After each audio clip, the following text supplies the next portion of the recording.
नहमदुहु व नुसल्ली व नुसल्लिमु अला रसूलिल करीम अम्मा बाद फ़ाऊज़ु बिल्लाहि मिनश शैतानिर रजीम बिस्मिल्लाहिर रहमानिर रहीम। नाज़रीन, लोगों का अक्सर ये सवाल होता है कि शब बारात की रात में कौन सी नवाफिल अदा करें जिसका सवाब बहुत ज़्यादा है। नाज़रीन, ये बात ज़हन में रखिएगा कि शब बारात एक ऐसी रात है जिस रात में लोगों के लिए बारात का फैसला होता है।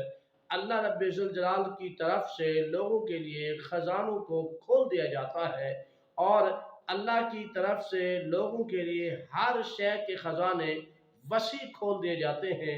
जो जो तलब करता है बारगाह इलाही से उसको अता कर दिया जाता है। तो नाज़रीन, इस रात में बहुत ज़्यादा इबादत करनी चाहिए, बल्कि अगर यूँ कहूँ कि ये रात सारी रात अल्लाह की इबादत में जाकर गुजारनी चाहिए।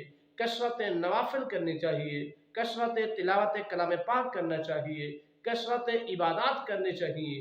मगर नाज़रीन, इस रात में बतौर ख़ास 8 रकत नमाज पढ़ना इंतहाई लाजिम है।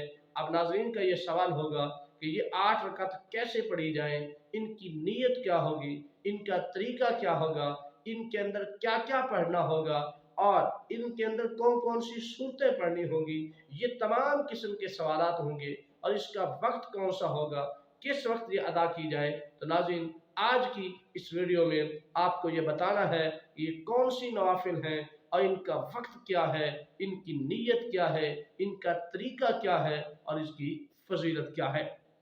नाज़रीन, ये बात ज़हन में रखिए, आक़ा करीम अलैहिस्सलातु वस्सलाम ने इरशाद फरमाया कि फ़र्ज़ नमाज के बाद जिस इबादत का दर्जा और मुकाम और मर्तबा है, जिसकी अज़मत और शान है, जिसकी फजीलत और बरतरी है, जिसका सवाब बहुत ज़्यादा है, वो नमाज तहज्जुद है। और बिलखुसूस शब बारात की रात जब आप इसको अदा करते हैं तो इसका सवाब इंतहाई अनमोल है। अब नाज़रीन, रहा ये सवाल कि इसका सवाब कितना है और इसका तरीक़ाकार क्या है, इसकी नीयत क्या है। तो नाज़रीन, इसके लिए आपको ज़हन में रखना चाहिए, कोई भी नफल हो उसमें सिर्फ आप नफल का नाम दे के आप इबादत शुरू फरमा दें। बाकायदा तौर पे उसके लिए नीयत करना अल्फाज के एतबार से कोई ज़रूरी नहीं है। कोई भी इबादत हो, आप बग़ैर अल्फाज की नीयत के भी उसको अदा फरमा सकते हैं। हाँ, अगर आप अल्फाज से नीयत कर लेंगे तो इसका जो सवाब जो है वो ज़्यादा है या मुस्तहसन अमल है। तो नाज़रीन, ये जो नमाज है वह नमाज तहज्जुद है और इसको किस वक्त अदा किया जाए। अगर आप चाहें तो इसको किसी भी वक्त नमाज इशा के फ़र्ज़ों के बाद अदा कर सकते हैं, मगर बेहतर और अफजल वक्त जो है वो तिहाई रात को है कि जब आप तिहाई रात को उठ के ये नफल पढ़ेंगे तो इसका अजर सवाब इंतहाई ज़्यादा है। मगर किसी वक्त भी आप नमाज इशा के फ़र्ज़ों के बाद आप पढ़ सकते हैं।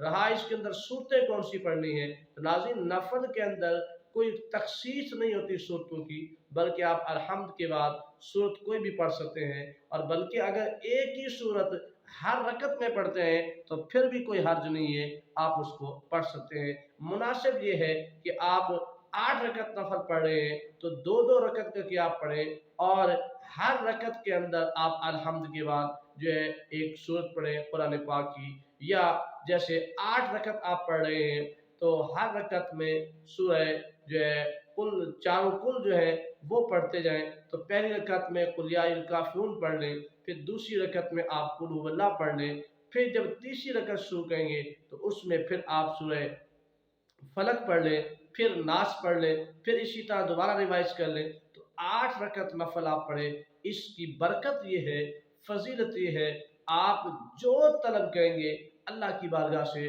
अता कर दिया जाएगा, खजाइन खोल दिए जाएंगे। अल्लाह पाक हमें भी इस रात की बरकत समेटने की तौफीक अता